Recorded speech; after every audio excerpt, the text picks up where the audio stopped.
7th এপিসোডের শুরুতে আমরা এদের দুজনকে দেখতে পাই আর এখানে আমরা দেখি মিনহিয়কের পিঠে অনেক পোড়ার দাগ রয়েছে। আর এখান থেকেই আমরা বুঝতে পারি যে ওই বাচ্চা ছেলেটা সিয়ন নয় বরং মিনহিয়ক। সিয়ন এখানে মিনহিয়ককে সেই ডায়েরিটা দেয় যেটা সোয়ন ওকে দিয়েছিল, আর মিনহিয়ক এখানে ডায়েরিটা পড়া মাত্রই ডায়েরিটা ছুঁড়ে ফেলে দেয়। আর সিয়নকে জিজ্ঞাসা করতে লাগে তুমি কে, আর তুমি এখানে কেন এসেছো, আর তুমি কি ওই মহিলার ছেলে?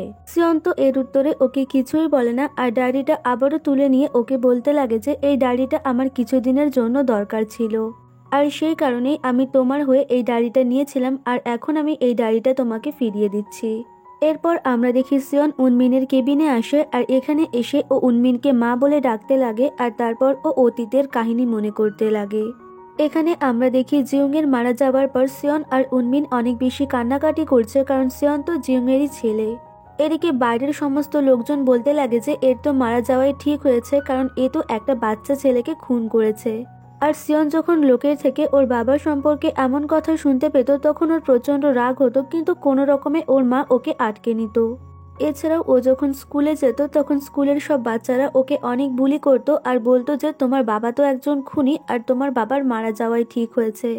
দেন আমরা বর্তমান সময়ে ফিরে আসি, আর এখানে সিয়ন ওর মাকে বলতে লাগে যে মা তুমি আর চিন্তা করো না, আমি আর কিছুদিনের মধ্যেই সবকিছু শেষ করে ফেলবো। পরের দৃশ্যে আমরা সোয়নকে দেখতে পাই, এখানে ওর সঙ্গে প্রফেসর কিমসিরার দেখা হয়ে যায়, যে কিনা ওকে ওই বাচ্চা ছেলেটার খবর দিয়েছিল। প্রফেসর কিমসিরা ওকে জিজ্ঞাসা করতে লাগে যে তোমার কি ওই বাচ্চা ছেলেটার সঙ্গে দেখা হয়েছে? এর উত্তরে সোয়ন বলে যে হ্যাঁ আমার দেখা হয়েছে। এবার প্রফেসর কিমসিরা ওকে জিজ্ঞাসা করে যে তুমি কি ওই বাচ্চা ছেলেটাকে ডায়েরিটা দিয়েছো? তো সোয়ন বলে যে হ্যাঁ আমি ওকে ডায়েরিটা দিয়ে দিয়েছি। দেন সোয়ন বাড়িতে এসে ভাবতে লাগে যে আমি তো প্রফেসর কিমসিরার সামনে কখনো ডায়েরির কথা বলেইনি, তাহলে উনি কি করে জানলো যে আমি ওই ছেলেটাকে ডায়েরি দিতে চেয়েছিলাম? তাছাড়া অ্যাক্সিডেন্টের ওই বাচ্চা ছেলেটার ব্যাপারে আমি যা কিছু পড়েছিলাম তার সঙ্গে সিয়নের কোনো মিলই নেই, তাহলে সিয়নের আসল পরিচয় কি? ইতিমধ্যেই সোয়নের কাছে সিয়নের কল আসে, কিন্তু ও সিয়নের কলটা রিসিভ করে না। এরপর আমরা দেখি সিয়ন প্রফেসর কিমসিরার সঙ্গে দেখা করতে এসেছে, আর এখান থেকেই আমরা বুঝতে পারি যে প্রফেসর কিমসিরার সঙ্গে সিয়নের কোনো সম্পর্ক আছে। আর প্রফেসর কিমসিরা তার মানে সোয়নকে উল্টোপাল্টা ইনফরমেশন দিয়েছিল। দেন পরের দিন সকালবেলা সুহো সোয়নের কাছে আসে আর ওকে বলতে লাগে যে তোমাকে আজকাল অনেক চিন্তিত দেখাচ্ছে। ইতিমধ্যেই সোয়নের কাছে সিয়নের মেসেজ আসে, আর সিয়ন ওকে জিজ্ঞাসা করতে লাগে যে তুমি কোথায় রয়েছো। আর তখন সুহোকে জিজ্ঞাসা করে যে কার মেসেজ। সোয়ন উত্তর দেয় এটা সেই ছেলেটা যে ছেলেটাকে হিয়ংজা আমাকে ডায়েরিটা দিতে বলেছিল। আর ওর এমন কথা শুনে সুহোকে বলতে লাগে যে ওই ছেলেটাকে ডায়েরিটা তো তোমার দেয়া হয়ে গেছে, তাহলে ওর সাথে এখন কথা বলার কি দরকার আছে? তুমি ওর ব্যাপারে ভাবা ছেড়ে দাও। তাছাড়া এমনিতেও ওই ছেলেটার ব্যাপারে আমরা তেমন কিছু জানি না, সো তোমার ওর সঙ্গে আর কোনো কানেকশন রাখার দরকার নেই। এরপর আমরা সুজিনকে দেখতে পাই, ও হসপিটালে এসেছিল উনমিনের সঙ্গে দেখা করার জন্য। এখানে এসে ও বলতে লাগে আন্টি তুমি তাড়াতাড়ি সুস্থ হয়ে যাও, তাছাড়া তোমার ছেলে ভাবে যে আমি শুধুমাত্র okay as a friend like করি, কিন্তু এমনটা কিছুই না, আমি তো ওকে অনেক ভালোবাসি, আর যেই সিয়নের ক্ষতি করার চেষ্টা করবে আমি তাকে কখনোই ছেড়ে দেব না। দেন সুজেন এখান থেকে ফিরে যাচ্ছিল, আর তখন তেহু এখানে উল্টে পড়ে যায়, আর তখন সুজেন তাড়াতাড়ি ওর কাছে আসে আর ওকে জিজ্ঞাসা করতে লাগে যে তুমি ঠিক আছো তো? তেহু উত্তর দেয় হ্যাঁ আমি ঠিক আছি, আর তখন সুজেন ওকে কিছু কুকিজ দেয় আর ওকে বলতে লাগে যে এগুলো তুমি খেয়ে নিও। এতে তেহু ওকে বলে যে এইসবের কি দরকার ছিল, আর তখন সুজেন ওকে বলে যে না না এগুলো তুমি রাখো, আমি আমার জন্য পরে কিছু না একটা কিনে নেব। আর এখানে তেহুকে দেখে বোঝা যাচ্ছিল যে ও সুজিনের দ্বারা বেশ ইমপ্রেস হয়েছে আর ওকে লাইক করতেও শুরু করেছে। তেহু আবার নিজের একটা ফটো ওই কুকিজগুলোর সাথে তোলে আর সুজিনকে পাঠিয়ে বলতে লাগে যে এইটা আমার নাম্বার, আর নেক্সট টাইম অবশ্যই আমি তোমাকে ট্রিট দেব। আর এই কথাটা শোনা মাত্রই ও তাড়াতাড়ি করে সিয়নকে মেসেজ করে বলে যে মিশন কমপ্লিট হয়ে গেছে। অ্যাকচুয়ালি সুজিন এইসব কিছু ইচ্ছে করেই করছিল যাতে করে ও তেহুকে ইমপ্রেস করতে পারে, আর এইসব কিছু ও সিয়নের কথাতে করছিল। এরপর আমরা সোকে দেখতে পাই, ও এখানে ডিটেকটিভ হানের সঙ্গে দেখা করতে এসেছিল, আর এদিকে সিয়ন লুকিয়ে লুকিয়ে ওদের ফটো ক্যাপচার করছিল। এদিকে ডিটেকটিভ হান সোকে সেই দিনের ফটোগ্রাফি দেখায় যেখানে কিনা কিমজনের সেক্রেটারি আর সিয়ন ছিল। হান এখানে ওকে বলে যে এটাই সেই ছেলে যে কিনা কিমজনের হয়ে কাজ করে, আর কিমজনের পথের সমস্ত বাধা এই ছেলেটাই মূলত ক্লিয়ার করে। আর সিয়ন কিমজনের জন্য এতদিন কি কি কাজ করেছে সেই কাজগুলো সম্পর্কেও হান সোকে বলতে লাগে। এরপর আমরা সিয়নকে দেখতে পাই, ও একটা রুমে ছিল, আর এখানে সোয়ন সহ সোয়নের সমস্ত ফ্যামিলির ফটো লাগানো ছিল। আর এখান থেকে আমরা এটাই বুঝতে পারি যে সোয়নকে আর সোয়নের মাকে সিয়নই হয়তো ওই ফটোটা পাঠিয়েছিল। আর সিয়ন পুরো প্ল্যানিং করছে ও কিভাবে সোয়নের ওপর থেকে ওর বাবার মৃত্যুর প্রতিশোধ নেবে আর কিভাবে ওকে বরবাদ করবে। দেন আমরা দেখি সিয়ন সেক্রেটারির সঙ্গে দেখা করে আর সেক্রেটারিকে সুহ আর ডিটেকটিভ হানের কিছু ফটো দেয় আর তারপর সেক্রেটারির কাছ থেকে অনেক টাকা নিয়ে আসে। তো সেক্রেটারি ওকে জিজ্ঞাসা করে যে তোমার হঠাৎই এত টাকার দরকার কেন পড়লো, কিন্তু এর উত্তরে সিয়ন ওকে কিছুই বলে না আর সেখান থেকে চলে যায়।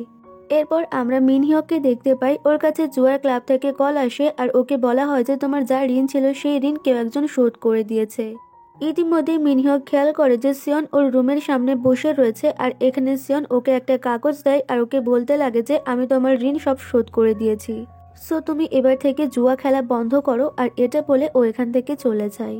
এরপর আমরা সোয়নকে দেখতে পাই, ও সেই ছোট্ট বাচ্চা ছেলেটার প্যারেন্টসদের সমাধি দেখার জন্য এসেছিল। ইতিমধ্যে সোয়নের কাছে সিয়নের কল আসে আর সিয়ন ওকে বলতে লাগে যে তুমি কোথায় রয়েছো, তুমি প্লিজ আমার বলা রেস্টুরেন্টে এখনই চলে আসো, আমি তোমার সঙ্গে লাঞ্চ করতে চাই। আর এই রেস্টুরেন্টটা আর কারো না বরং সোয়নের মায়ের রেস্টুরেন্ট ছিল আর সোয়ন এখানে ওর মায়ের গলার আওয়াজ পেয়ে কলটা কাট করে দেয়। অ্যাকচুয়ালি সিয়ন ইচ্ছে করে সোয়নের সাথে এমনটা করছিল কারণ সোয়নের ওপর প্রতিশোধ নিতে চাই।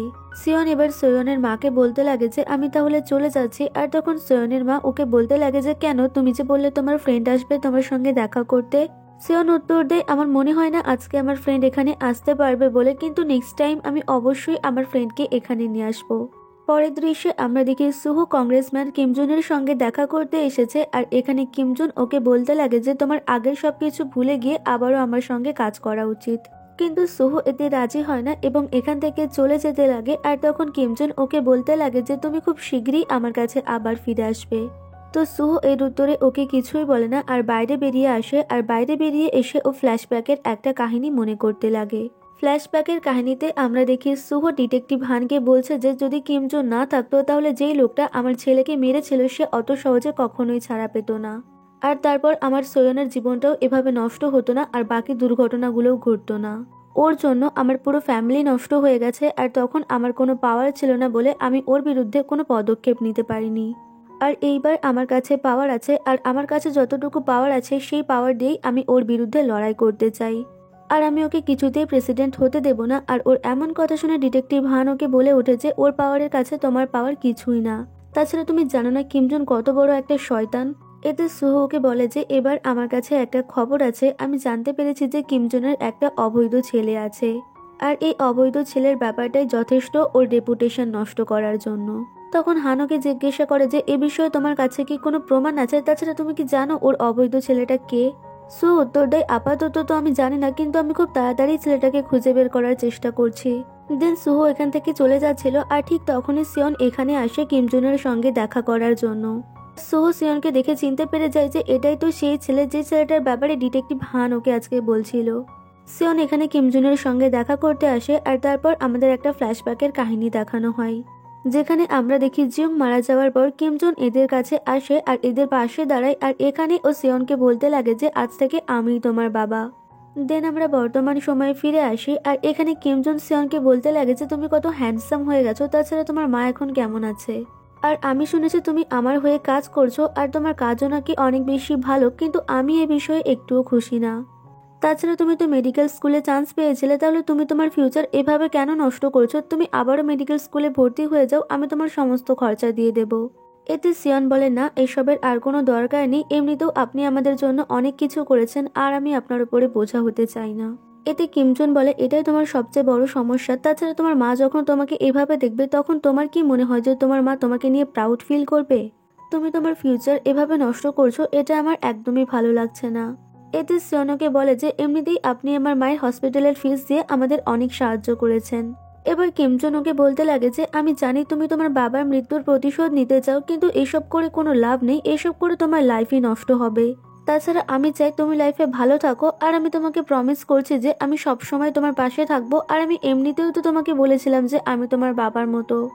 এরপর আমরা সোয়নকে দেখতে পাই, ও সিয়নের গ্যারেজে আসে আর এখানে এসে ও সিয়নের সব জিনিসপত্র ঘাটাঘাটি করতে লাগে। ইতিমধ্যে সিয়ন এখানে এসে উপস্থিত হয় আর তখন সোয়ন ওকে জিজ্ঞাসা করে যে তোমার লাঞ্চ এনজয় করেছো তো। সিয়ন উত্তর দেয় হ্যাঁ আমি এনজয় করেছি, কিন্তু তুমি সেখানে কেন আসলে না। সোয়ন উত্তর দেয়, অ্যাকচুয়ালি আমি তোমার বাবা মায়ের সমাধি দেখতে গিয়েছিলাম, তাছাড়া তুমি যে রেস্টুরেন্টে গিয়েছিলে সেটা আমার মায়েরই রেস্টুরেন্ট। এতে সিয়ন বলে, ও আচ্ছা, আর আমি তোমার মায়ের রেগুলার কাস্টমার। তাছাড়া তুমি আমার বাবা মায়ের সমাধি দেখতে কেন গিয়েছিলে? এর উত্তরে সোয়ন ওকে বলে যে আমি তোমার বাবা মায়ের কাছে ক্ষমা চাইতে গিয়েছিলাম। এইসব বলে ও এখান থেকে বেরিয়ে যেতে লাগে, আর তখন সোয়ন ওকে বলতে লাগে যে তুমি কি আমার মেসেজ দেখোনি? আর এর উত্তরে সোয়ন ওকে কিছুই বলে না, আর সাথে এটা বলে যে আমি খুব তাড়াতাড়ি আবারও তোমাকে কল করব। এরপর আমরা এদেরকে সোয়নের মায়ের রেস্টুরেন্টে দেখতে পাই, আর ইতিমধ্যেই সোহো এখানে এসে উপস্থিত হয়, আর সোয়নের মা ওদেরকে বলতে লাগে যে আমি ওকে এখানে ইনভাইট করেছিলাম। আর এখানে সোহোকে দেখে ইউরি অনেক অবাক হয়ে যায়, আর ওদের দুজনকে দেখে মনে হচ্ছিল যে ওরা একে অপরকে দেখে অনেক বেশি আনকমফোর্টেবল।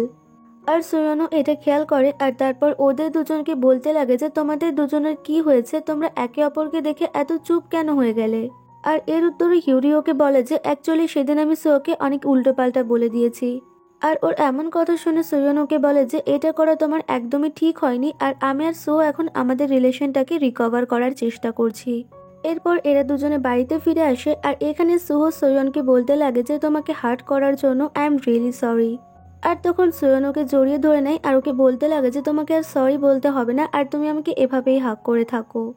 এরপর আমরা দেখি সোয়ন আবারও সেই ফটোটা দেখছে, আর ভাবছে যে যেই আমাকে এই ফটোটা পাঠিয়ে থাকুক না কেন, সে এই ফটোটাতে মেয়েটাকে কেন দেখায়নি।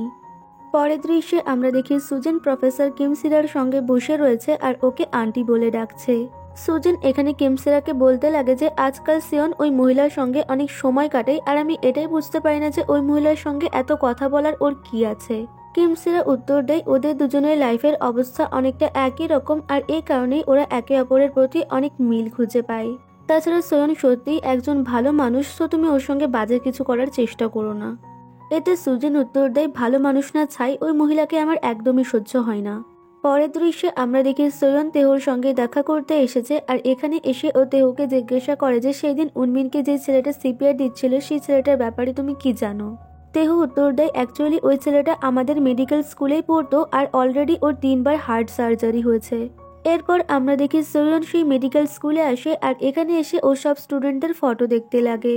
দেন সোয়ন সিয়নকে কল করে বলে যে আমি তোমাকে একটা রেস্টুরেন্টের অ্যাড্রেস দিচ্ছি, আর এখানে এসে তুমি আমার সঙ্গে দেখা করো। দেন আমাদের আবারও সেই ফ্ল্যাশব্যাকের কাহিনী দেখানো হয়, যেখানে জাজ সোয়নকে জিজ্ঞাসা করে যে তুমি কি মেন্টালি আনস্টেবল অবস্থায় জিউংকে হত্যা করেছো? আর এর উত্তরে সোয়ন সবার সামনে বলে যে না, আমি মেন্টালি আনস্টেবল অবস্থায় জিউংকে হত্যা করিনি, আমি সজ্ঞানে জিউংকে হত্যা করেছি। আর আমাকে যদি আবারও সেই টাইমে ফেরত নিয়ে যাওয়া হয়, আমি আবারও জিউংকেই হত্যা করব। আর ওর এইসব স্টেটমেন্ট দেওয়ার সময় সিয়নও কোর্টে উপস্থিত ছিল, আর ও যখন সোয়নের মুখ থেকে নিজের বাবার নামে এমন সব কথা শোনে তখন ওর প্রচণ্ড রাগ হয়। এরপর আমাদের ফ্ল্যাশব্যাকের আরও কাহিনী দেখানো হয়, যেখান থেকে আমরা এটা বুঝতে পারি যে সিয়ন অনেক আগে থেকেই প্ল্যান করছিল সোয়নের ওপরে প্রতিশোধ নেওয়ার। আর এই কারণেই ও অনেক আগে থেকেই সোয়নের ওপরে নজর রাখছিল, আর ও ইচ্ছে করেই সোয়নকে নিজের মিথ্যে পরিচয় দিয়েছিল যাতে করে ও সোয়নের সঙ্গে মেলামেশা করতে পারে এবং ওর কাছের মানুষ হয়ে উঠতে পারে। আর এ বিষয়ে একদিন সুজেন ওকে জিজ্ঞাসা করেছিল যে তুমি এত ঘুরিয়ে পেঁচিয়ে প্রতিশোধ নিতে কেন যাচ্ছ, তুমি ওকে সত্যিটা বলে দিলেই তো পারো যে তোমার আসল পরিচয় কি। এতে সিয়ন ওকে উত্তর দিয়েছিল যে আমি সোয়নের জীবন থেকে সমস্ত মূল্যবান জিনিসগুলোকে কেড়ে নিতে চাই, আর এই কারণে আমিও ওর জীবনে একটা মূল্যবান পার্সন হয়ে উঠতে চাই। দেন আমরা দেখি সিয়ন সোয়নের বলা রেস্টুরেন্টে চলে এসেছে, আর এখানে সোয়ন ওকে দেখে ফ্ল্যাশব্যাকের একটা কাহিনী মনে করতে লাগে যে ও যখন সিয়নের গ্যারেজে গিয়েছিল তখন ও সিয়নের লকেটে উনমিন আর সিয়নের ছোটবেলার ফটো দেখতে পেয়েছিল। আর তারপর ও যখন মেডিকেল স্কুলে গিয়েছিল তখনও ও ছোটবেলার সিয়নকে জিউংয়ের সাথে দেখতে পেয়েছিল, আর এখান থেকেই ওর সবকিছু ক্লিয়ার হয়ে যায় যে সিয়নই জিউংয়ের ছেলে।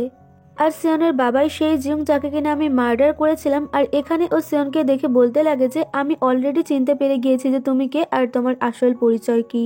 আর এখানেই আমাদের এই ড্রামার 7th এপিসোড শেষ হয়ে যায়।